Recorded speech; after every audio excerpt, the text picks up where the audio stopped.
नमस्ते, नमस्कार, बहुत बहुत स्वागत आपका आनंद टीवी पर। मैं हूं आपके साथ पारुल। सत्ता का महासंग्राम देख रहे हैं आप, जहां चर्चा होगी हर एक जिले की, कहां कितनी वोटिंग हुई है, पिछले कुछ सालों के मुकाबले वोटिंग परसेंट बढ़ा है या कम हुआ है। ये भी समझेंगे कि अगर मतदान ज्यादा हुआ है तो उसके क्या मायने हैं और कम हुआ है तो उसका मतलब क्या निकाला जाए। तो चलिए सत्ता के महासंग्राम में आज चर्चा कर लेते हैं भोपाल जिले की।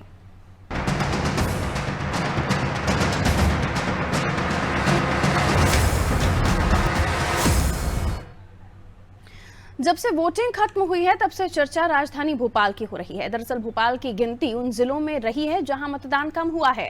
हालांकि पिछली बार के मुकाबले जिले की 7 सीटों पर मतदान ज्यादा रहा। यहां 66.66% वोटिंग हुई है। सबसे ज्यादा वोटिंग बैरसिया में हुई है। यहां 78.91% लोगों ने मतदान किया है। पिछली बार इस सीट पर 76.9% वोटिंग हुई थी। इस सीट पर बीजेपी का कब्जा है। इसके बाद हुजूर विधानसभा की हम बात कर ले तो 70% 64% लोगों ने यहाँ वोट कास्ट किया, जो 2018 की तुलना में 2% से ज्यादा है।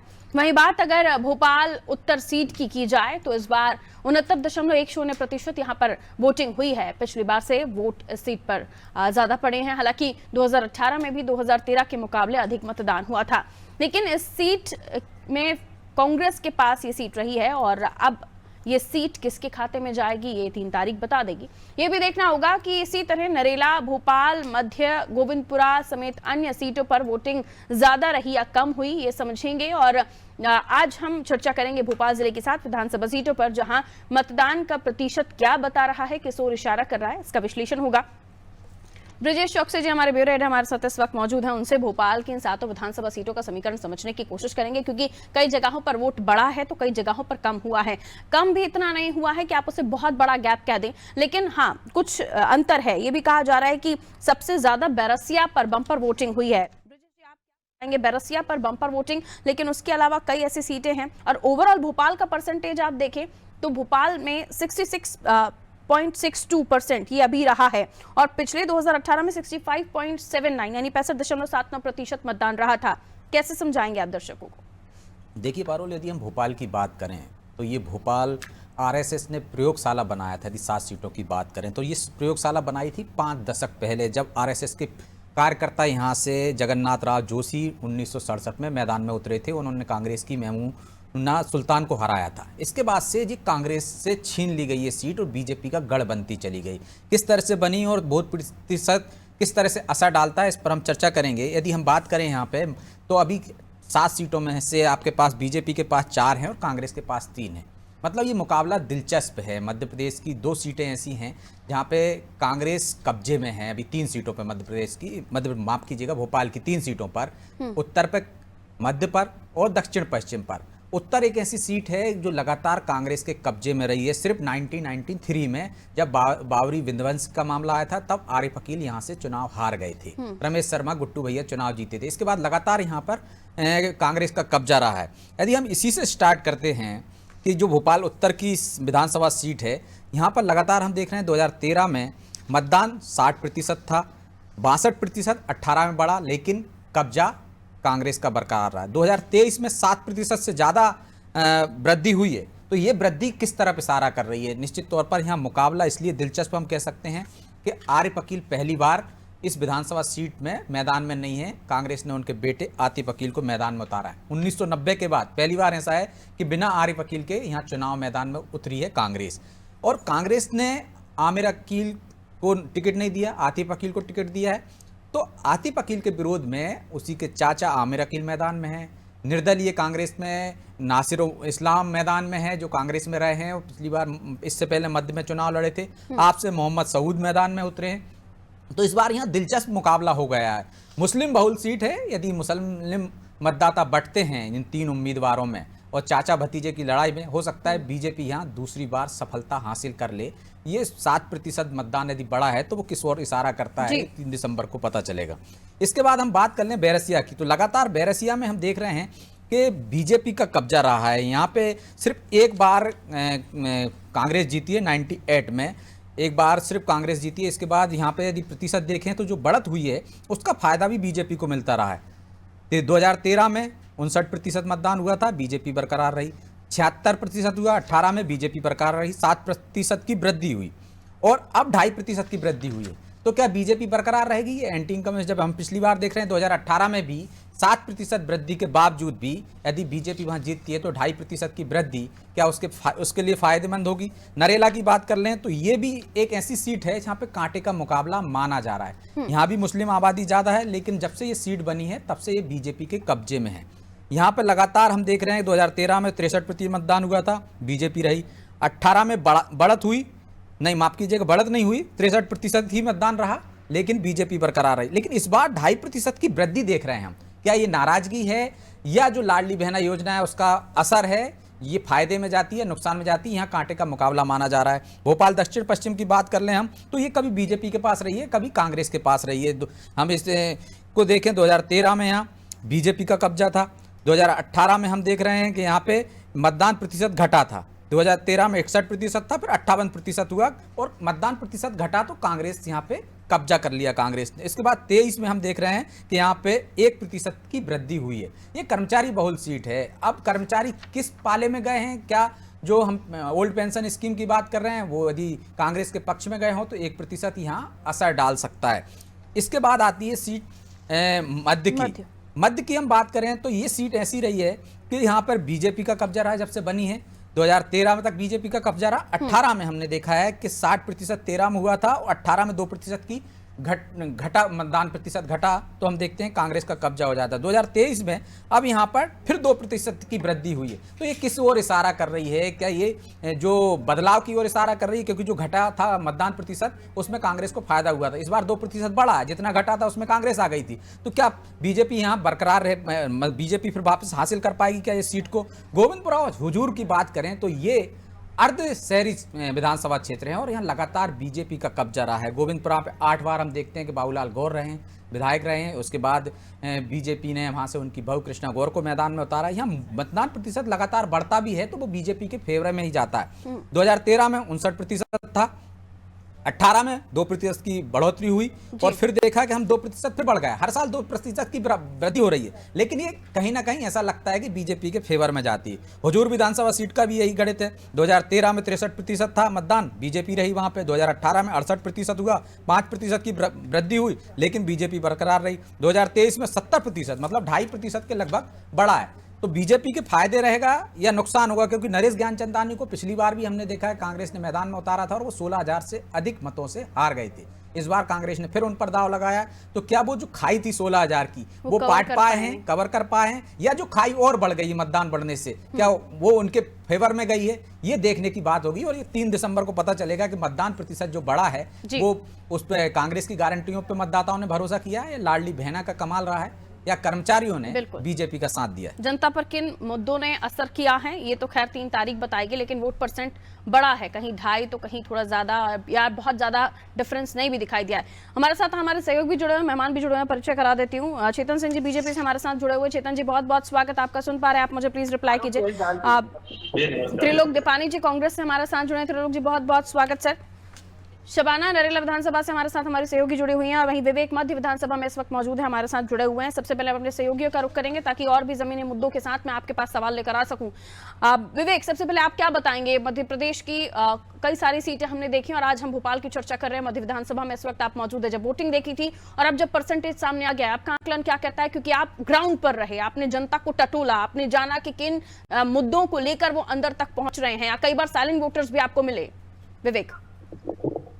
बिल्कुल, सुबह 7 बजे से 17 तारीख को मतदान हुआ और मतदान की रफ्तार काफी धीमी थी और ये धीमी रफ्तार सुबह 11 बजे तक थी, लेकिन 11 बजे के बाद मध्य से वोटरों की संख्या ज्यादा बढ़ी और ये बढ़ती गई शाम के 4 बजे तक और 4 बजे तक ये आंकड़ा सामने आया कि अकेले मध्य में आंकड़ा 60 के पार हो गया है। लेकिन सबसे महत्वपूर्ण बात है कि शाम का जो समय था, इस वक्त उम्मीद थी कि मध्य के वोटर निकलेंगे, लेकिन उस वक्त ये स्थिति देखने के लिए नहीं मिली।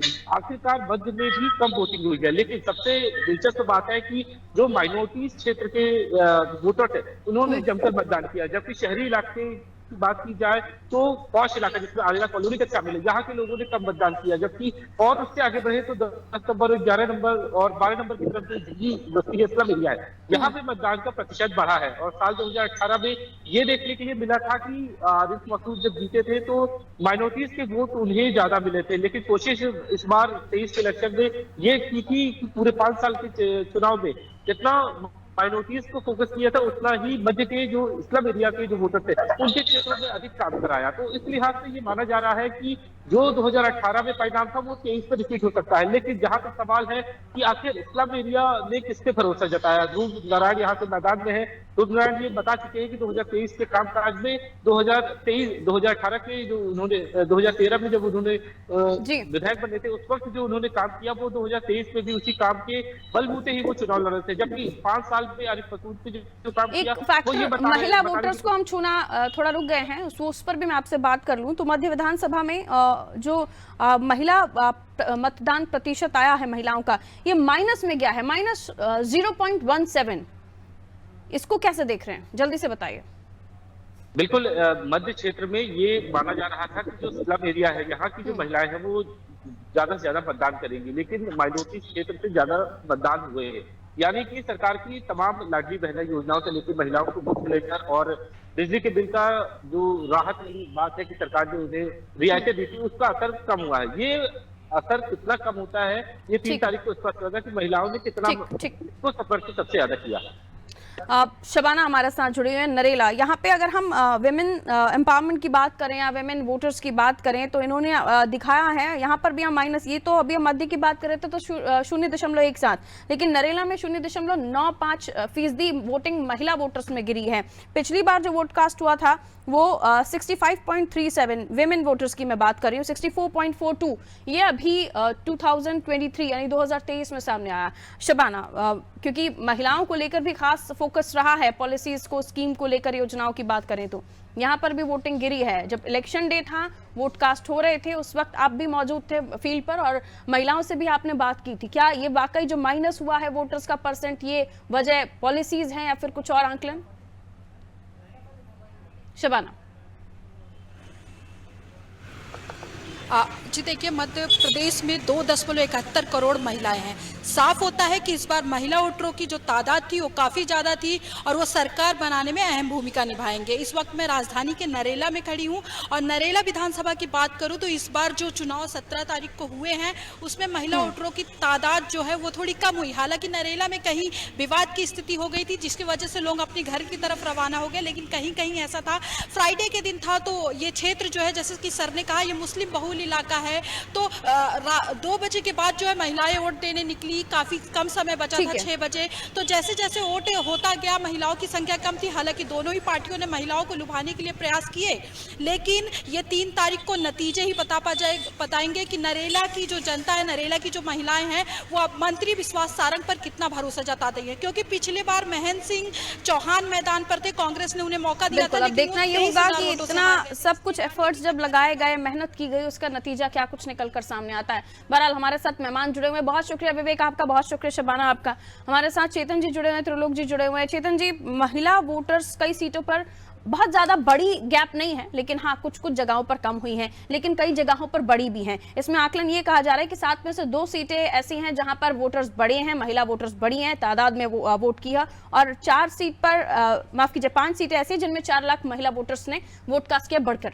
बताइए सर।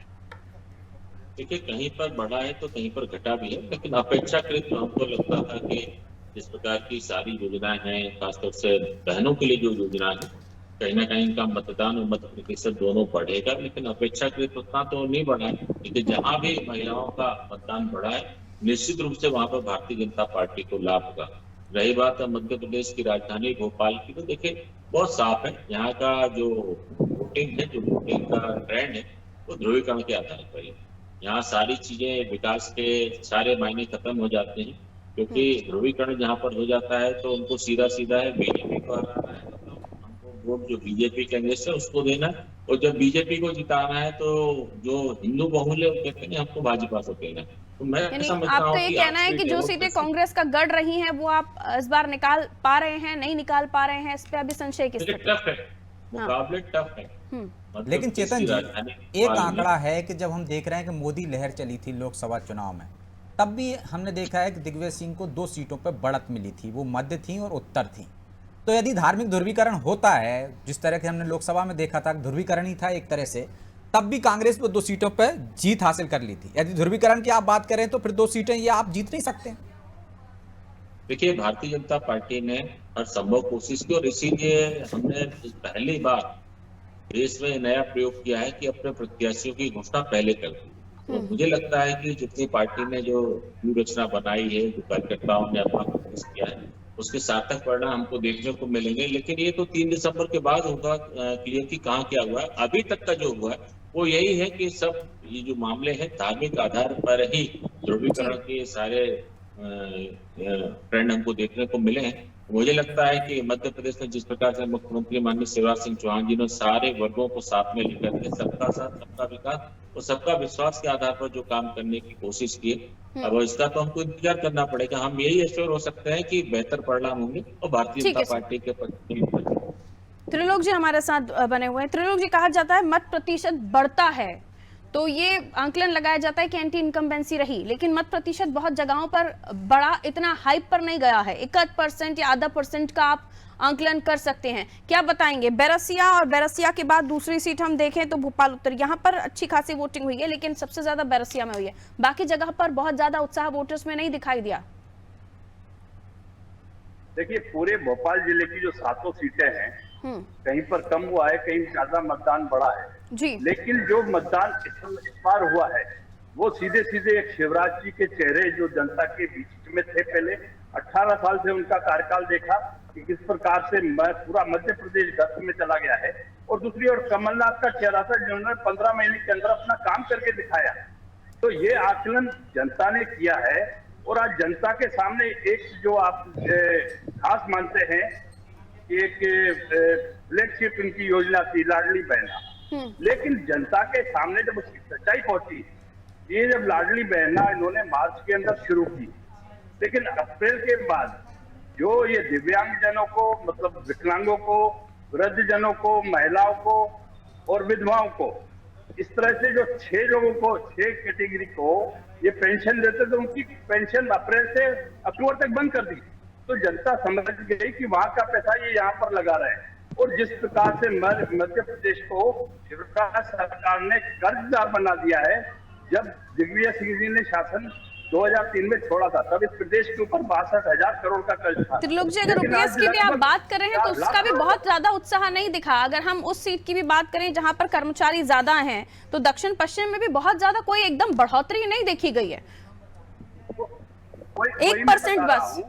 तो जिस प्रकार से मध्य प्रदेश के ऊपर जो कर्ज बढ़ा है वो भी जनता के ऊपर कर्ज आया है। लेकिन त्रिलोक जी, यदि आपकी गारंटियों पे जो 5 गारंटी लेकर आप मैदान में उतरे थे उन पर भरोसा करें तो दक्षिण पश्चिम जो कर्मचारी बहुल सीट है वहां पे मतदान प्रतिशत बढ़ना चाहिए था। स्लम एरिया में हमने देखा है महिलाओं ने वोट ज्यादा दिए, लेकिन जहाँ पे कर्मचारी अधिकारी ज्यादा है वहां पे वोट कम हुआ। यदि बूथ वाइज हम देखें तो ओवरऑल भी हम देखें तो 1% बढ़ा है, वहां वैसा उत्साह नहीं दिखा। मतलब आपकी गारंटियों पर लोगों ने भरोसा नहीं किया।